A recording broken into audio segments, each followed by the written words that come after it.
Yeah, what are you drinking? And it's just, and so it's sometimes it's to an outsider it probably looks like we're just wasting time. I can see that, and sometimes we are just wasting time because procrastinating is so much easier than writing. But it's all. This is also what research looks like often, and so you'll come in, you'll talk about what's going on in your life, and very often that works its way into the script.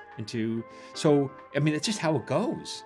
So an example, and I don't want to give examples from Tacoma FD, but almost all those stories are come from the two stars' life. Like they literally come in with things. This is happening, and it's our job is to figure out how to, as the writers, to figure out how to turn it into a story as opposed to just a little anecdote. You know. You're listening to Screenwriters Need to Hear This with Michael Jamin.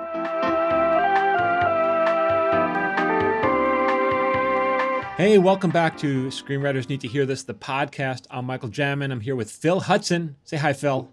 Hi. See, he's so good at saying hi. So today we're talking about, we got a special talk, and it's going to be about do TV writers have an agenda? Because I've been accused of that, Phil, and in a not so nice way. I've been accused of having really bad audio in our early podcasts, and so I get it. And hurt our feelings. Yeah, and I think, yeah, so some people, I've been accused of this on my social media channels. I post a lot on Instagram. So if you're not following me, you got to follow me on Instagram because there's all sorts of stuff going on there. So that's at Michael Jamin Writer. But I did a couple of posts because I thought that would be interesting. And the response was kind of interesting to these posts. So one of them was, I did a post that was called the two most important shows in TV history. And I went out on a limb.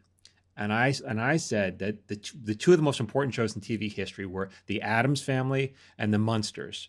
And the reason why is because both those shows were really about kind of weird and different families interacting with the quote-unquote normal world, normal society.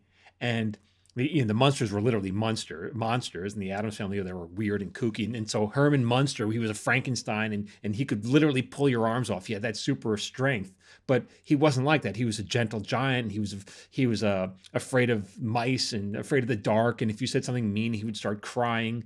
But when out in the real world, people would see him and they just look at him, and their hats would fly off their heads, and their wig would pop off, and then they would run through the walls in fear.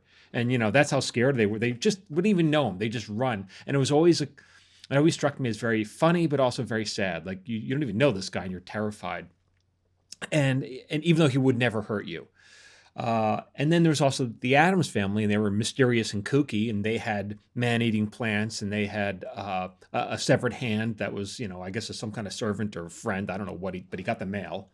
And people, were terrified of them as well, but because Gomez was I guess he was a millionaire, the outside world was always trying to swindle him out of money. And so that's how kind of they would get to know him, but only because they wanted something from him. They want to steal. But Gomez and the rest of the family, they were delightful. Like they always saw the best in the outside world. They never thought you were bad, because they only saw the good in people. And that's what made them so, and the same thing with the Munsters. They're always very sweet.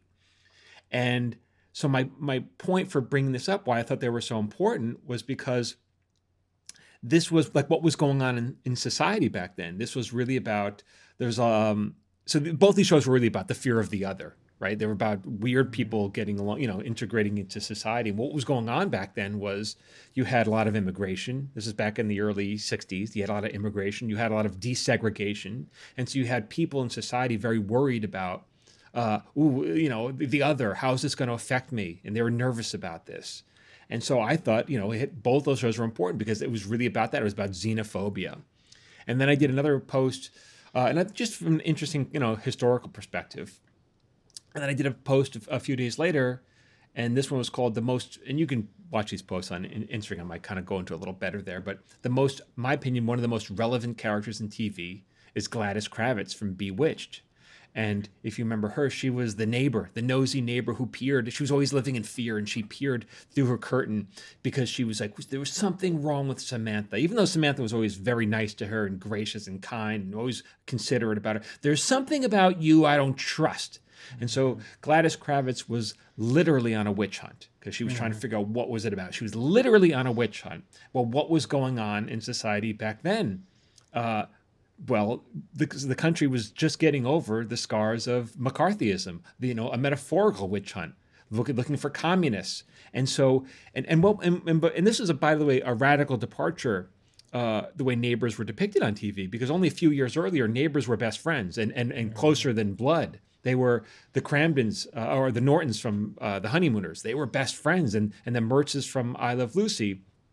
They went on vacation together. They moved together from New York City. I guess they went to Connecticut. They were inseparable. They were closer than family, and now only a few years later, Neighbors were not to be trusted. They were the enemy. There's something wrong about that. There's something wrong we don't know. And so my point was, this was a scar from McCarthyism, when the country was literally trained by a handful of very selfish politicians trying to get reelected, had created a fear having Americans turn against each other because maybe they were communists.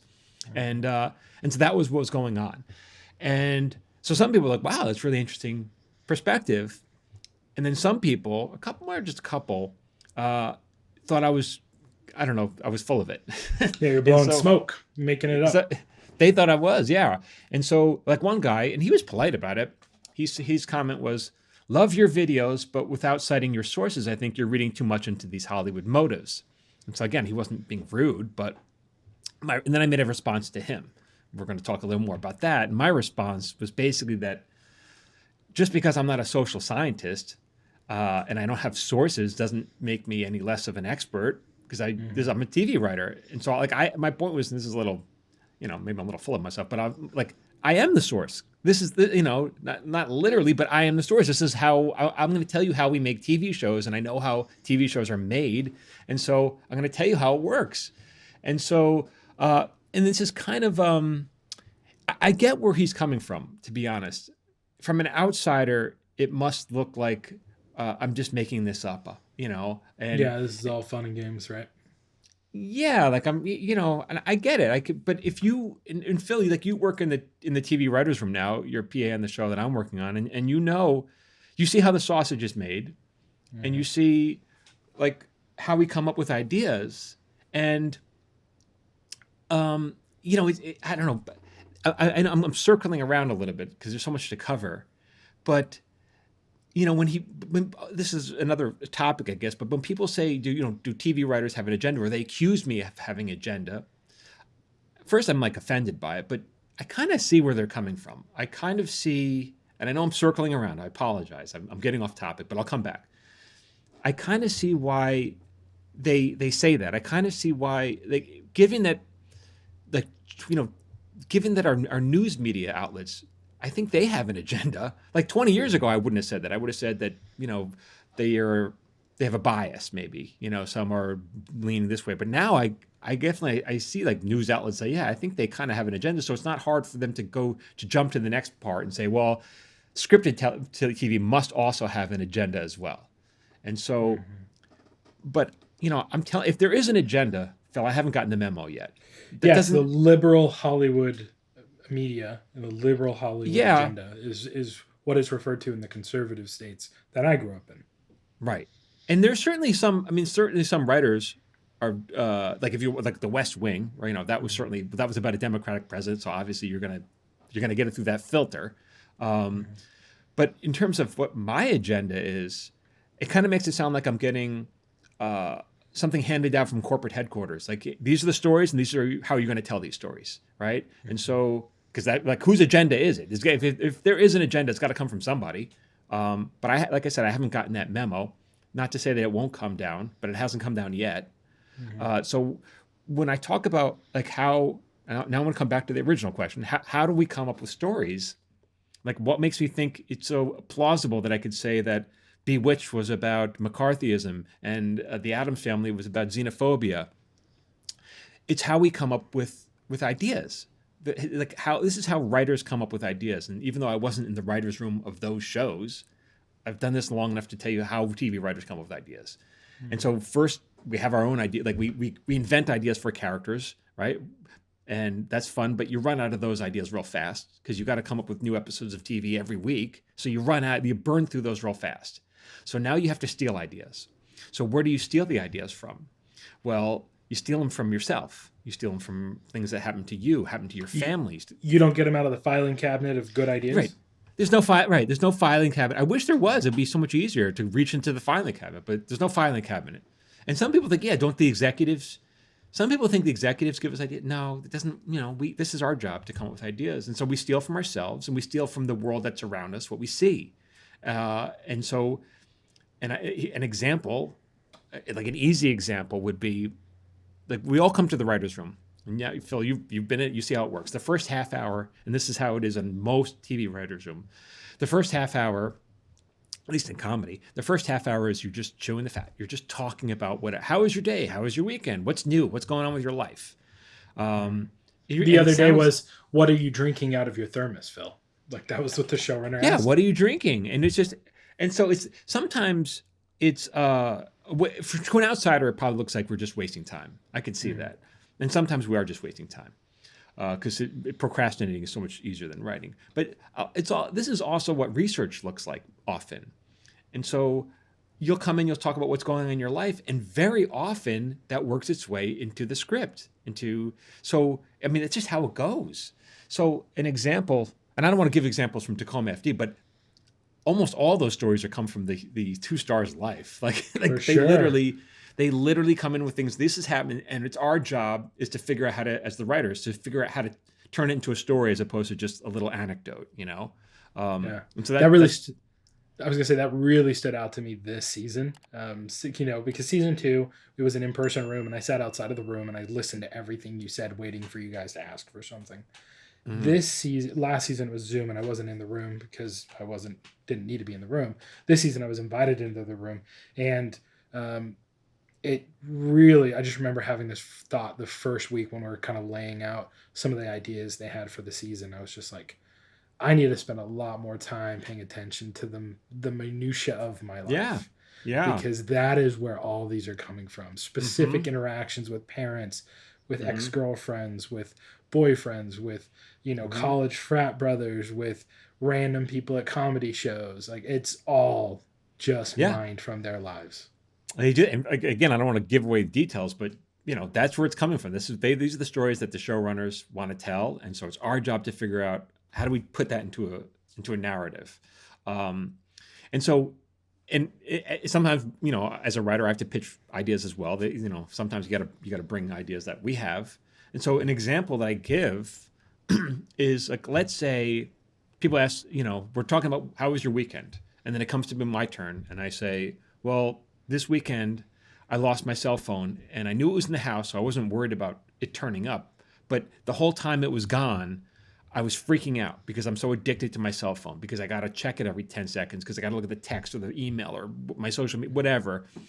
And that during those days, while I was looking for the phone, I let it ruin my weekend, because I'm so preoccupied about finding my phone that I let it ruin my weekend. Now, had I told this story to the room, everyone probably would have laughed, because they get it. They understood. Yeah, me too. I'm the same way. I'm addicted to the phone. And then we easily could have given that little storyline to one of the characters in the show. Mm-hmm. And the reason why we would have done that is because the audience can relate to that. We all have phones. We all can relate to that. You can't tell, every story you tell has to be relatable. So the society that we live in, we're all addicted to our phones. And so that's how you come up with it. So now, years from now, some college egghead is going to write a term paper about this episode of TV about the character loses his phone, and he's going to say, this episode of TV is a reflection on society's addiction to technology in the early 20s, in the early 2000s. That's what and then you might be like, that's just bullshit, right? But it's not. I mean, it's 100% true.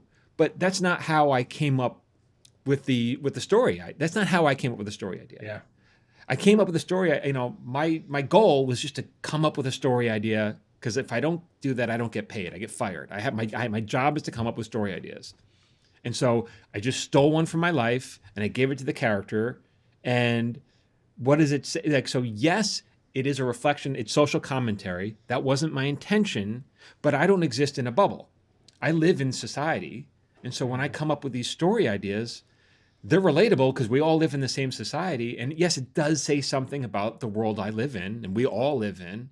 My intention is not social commentary, but years later, it's going to seem like that because that's the world we live in. And it's the same thing with the Addams Family and the Munsters. I wasn't on the writing staff of those shows. I wasn't even born then.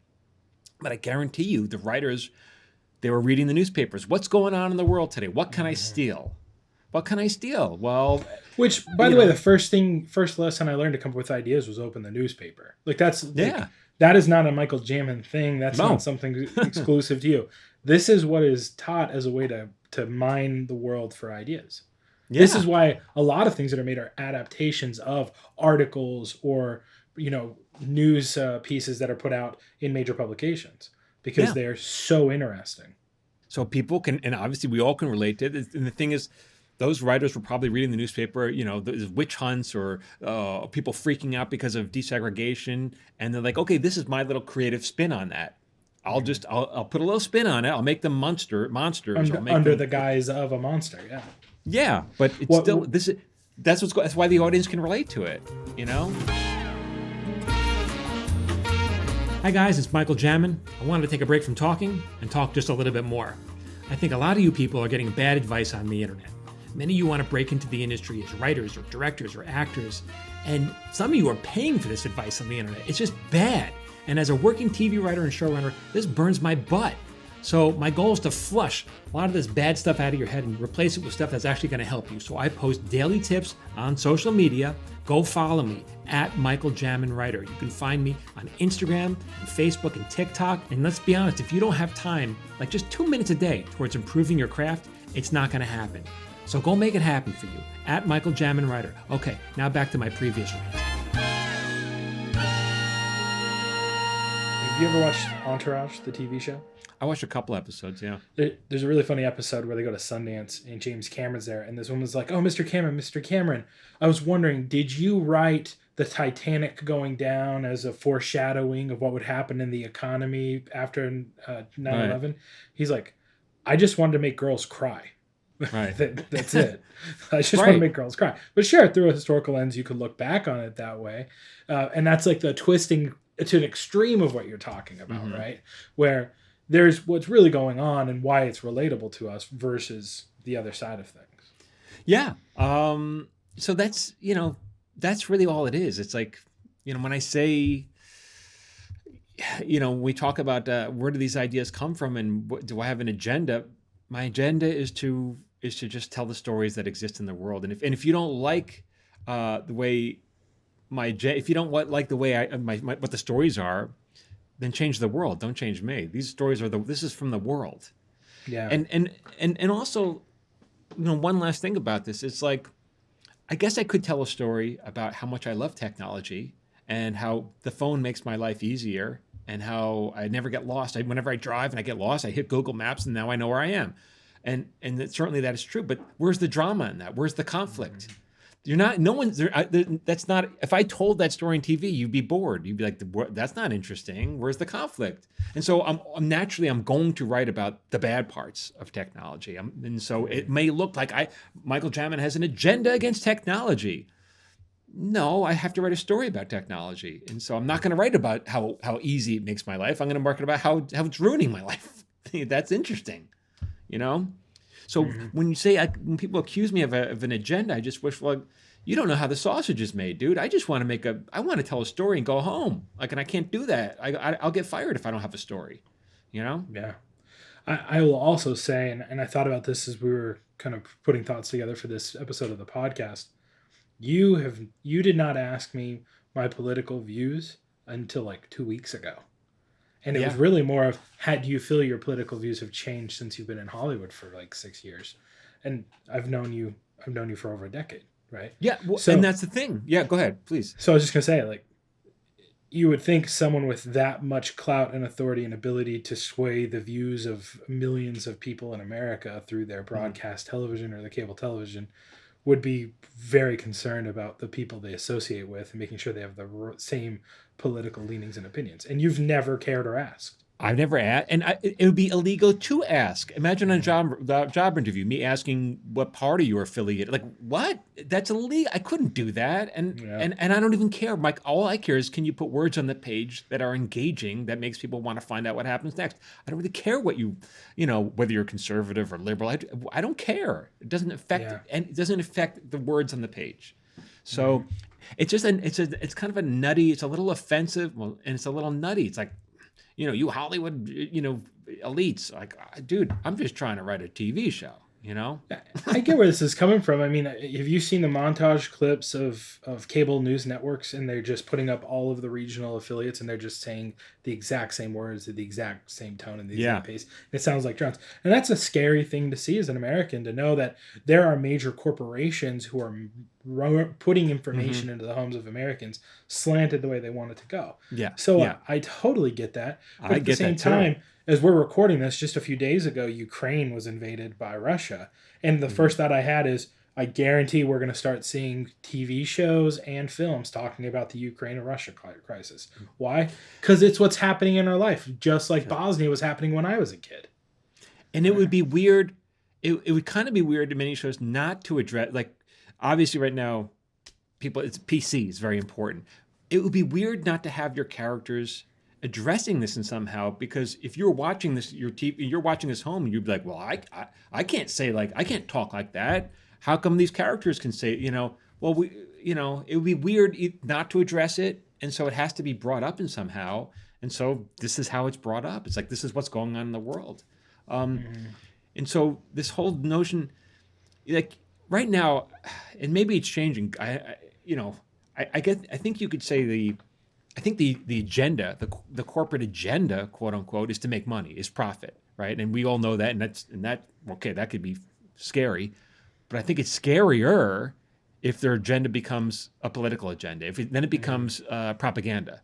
So, like I said, I haven't gotten the call yet to make all my episodes about whatever, but that would be a frightening call, because then, at least now, imagine thinking back and saying, "Woof, I sure miss the good old days when all corporations cared about was profits." Like that would feel quaint in comparison if it becoming propaganda. Boy, we'd long for those days. How weird is that? So right now, I don't think there's an agenda yet. God hope it doesn't come to that. Yeah, I can see where there are some people who might look at the push for diversity and claim that is some type of an agenda, and that what comes to mind to me, though, is it's not necessarily that it's an agenda. It's that the free market has stated that this is what they want. I think so too. These stories, and I think, to your point, there's a lot of hate on capitalism, but the reason why capitalism has made our society and the world the way it is because it does lean towards profits, and the market dictates where the profits are. Meaning, if you don't like it, you don't buy it, and thus there's no money. And so if I care about money, I'm going to give you what you want, right? Yeah. So although your small pocket may not want to see that, that's okay, because someone else is tailoring content to you for what you want, and there are people marketing things to you, and it's all driven by profitability. There's a lot of scary stuff when you get into the world of political ideology mixed with media, and you can look at communist Russia, you can look at other places.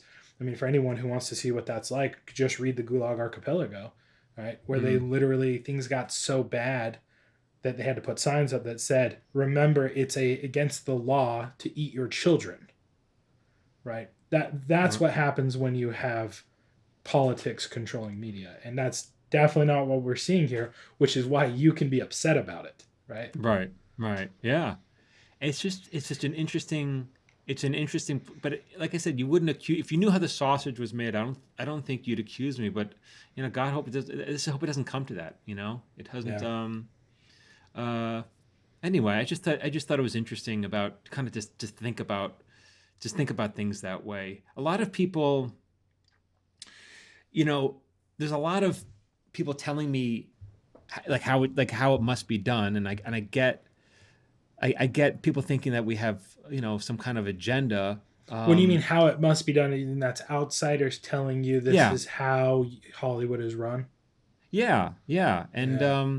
I see a you lot of that know, in your social media comments. Like, yeah, and it's ugly. And I wish, I just wish they were. I don't know. That's what part of this is for. Hey, this is how we really actually operate. It's not as nefarious as you might think it is. Uh, mhm. but for an outsider, but I also say, you know, let's just look at my resume. I wrote on King of the Hill, and Hank was, a good man and conservative for sure. For sure, he was conservative. I wrote on Beavis and Butthead, and they were jerks. They had no values. Forget about conservative. They had no values. I mean, these are two idiots. And of course, I've written on many other shows. I guess you could say they had liberal values, but you know, does that? I don't have a doctorate. I don't have an agenda. Like it was like, this is what the character was. Hank was conservative. Okay, doesn't mean he was good or bad. I mean, he was a good man. Yeah. So It's just a perspective, and that's something you teach in the course when you come up with characters. You don't say make all of your characters, a feminist and make them a left-leaning Democrat or a Republican. You don't say make them Christian. You literally have this beautiful worksheet that says, things like what are their political views? What are their religious views? How do they yeah, feel about this? how Why? can they be Because it different? infuses that character with something, and it helps you identify like, oh, every single one of my characters are homogenized because they're all basically my internal reflections of how I think. Thus, there's Mm. zero conflict. Right. So I It's need not to mix interesting. these up to create conflict between my characters. Yeah, yeah. So I don't know. I guess we all just need to listen a little more and stop yelling at each other. That's the tragedy of what's going on with social media. Everyone, Mm-hmm. but yeah, I think there's a lot of, I guess there's a lot of armchair quarterbacking. A lot of people saying how it must be done, and like I always hate it when people, literally when they watch a football game and they yell at the quarterback or the coach, "This is what you did it wrong." It's like, dude, what are you talking about? You don't know more than Tom Brady. Like, what are you Yeah. talking about? You don't know. You can't. See, you try doing it. And it's the same thing. It's a little bit, with TV writing. It's like, all right, so you try doing it, I guess. Mm-hmm. No one's stopping you. Do it. Yeah, do it. Um, Do it. um, And put your perspective into the world. Give us that yeah, opportunity to see that. Find an um, audience, right? yeah. There's, yeah. I just thought I'd see if I have any other notes to cover about that. That's about it. I would say, and I'm sure people are going to have a problem with all of this, but it's just about how we write. This is the world that we see, and so the question is, am I influencing the world, or is the world influencing me? And that comes back to the bigger question: Art, does art imitate life, or does life imitate art? And it's a little bit of both. But Mm-hmm. again, like the discussion that we're having in the real world is politically correctness. So how do I not put it into the work? How do I pretend that it doesn't exist? Mm-hmm. So either way, you're going to be upset. I think if I do or I don't. So, but how do you not? So Yeah. It would seem weird if that was omitted from this time, right? yeah, it'd Like be even take Tacoma FD, right? Where we never came out and addressed the COVID pandemic, but the first episode was mhm. about a pandemic and a quarantine because we were all living in quarantine at the time. Like we Yeah. all understood how ridiculous those things were. How much you hate that person because no, you don't hate that person, but you hate that thing about that person that never bothered you before because you could go to Mhm. work for 8 hours and then come back, and now you're stuck in the same house. Right. So how do you, right? That was our little wink to COVID. Um, Mhm. but if you're writing a show, like if you're writing Game of Thrones, which takes place in some kind of fantasy world where flying dragons exist, then you don't have to talk about political correctness in your show because it doesn't exist. It doesn't exist in that world. Mhm. But if your show takes place in present day, the United States of America, where that conversation is happening, how do you not address it? I mean, I'm asking you, how do you not? You have to, you know. Mhm. So I don't know, just something to think about. So, but in terms of agenda, like I guess I'd say it's not as nefarious, not yet. Maybe it will get that way, but not yet. I don't see it happening yet. So, you know, Yeah. there it What I is. can tell you is one quick way to get there is censorship on either side, right? It's Yeah, yeah, censorship. People want to hear what they want to hear, right? And censorship is something that is harmful. right, right. And so, like, yeah, and so there's a push for more diversity because, there's more. Hopefully, there's more people wanting more diversity. It's like you're saying, it's capitalism. If there's a market, that's what they'll be out there. Well, that's what I the market promise wants. you this: in a capitalistic society, if profits are hurting, something will change. Yeah, right? yeah. They're always That's it. Yeah, they're chasing they're chasing the money. So they're not chasing. Like I said, I don't think they're chasing the propaganda machine. Not yet. I think they're just chasing the profits. Yeah. Yeah. Great. Well, Michael, thank you for That's a very deep conversation today. That was a deep conversation. And go back, and that's another point. Go back. A lot of people think TV's the idiot box, and I guess sometimes it is. But you can learn from watching TV. You can go back and watch some of these old shows, and you go, oh, look how things have changed. And then, like I said, 50 years from now, the people watch our shows and think, oh, well, people really, it's hard to believe people are really that bent out of shape about political correctness. I don't know whether we'll become more correct or less, who knows, but it'd be interesting to look at it. You'll see it in the work, and you'll say, okay, that's what society was worried about back then, back in the 2020s, Yeah. For some reason, this line popped into my head. We might have talked about it on an earlier podcast, but smart jokes are for dumb people and dumb jokes are for smart people. Okay. Right. And so it's almost like if you're not seeing this in the past stuff, right, in the past shows, if you're not seeing that this is a way to discuss the topics of the day veiled in this type of character, maybe we're not as smart as we think we are. Well, I guess, yeah. I mean, and that's what all art does. All art is about, is about looking at something through a lens. It could be your personal lens, a society lens, or whatever. But that's what the job is. So, anyway, all right. Hope that helps. Thank you for listening. We have much more interesting discussions. So keep following. And by the way, go follow on Instagram to be part of those discussions and it's interesting and engage. We also have the watch list too, which you drop great feedback still coming in from that. You drop 3 videos every Friday, 1 email. It's only used 1 time a week, and it's just a weekly inspiration for creatives, artists, and writers. And that's a great place to see what people are talking about too. That was Phil's idea. That was your idea, and it was a great idea. So if you want to get on that, go to Michael Jamin. I'm so smart. Go to michaeljamin.com/watchlist. Sign up that, and we'll email you once a week. We're not going to spam you. It's just once a week and get my best videos. All right, everyone. Thank you so much for listening. Until next time. This has been an episode of Screenwriters Need to Hear This with Michael Jamin and Phil Hudson.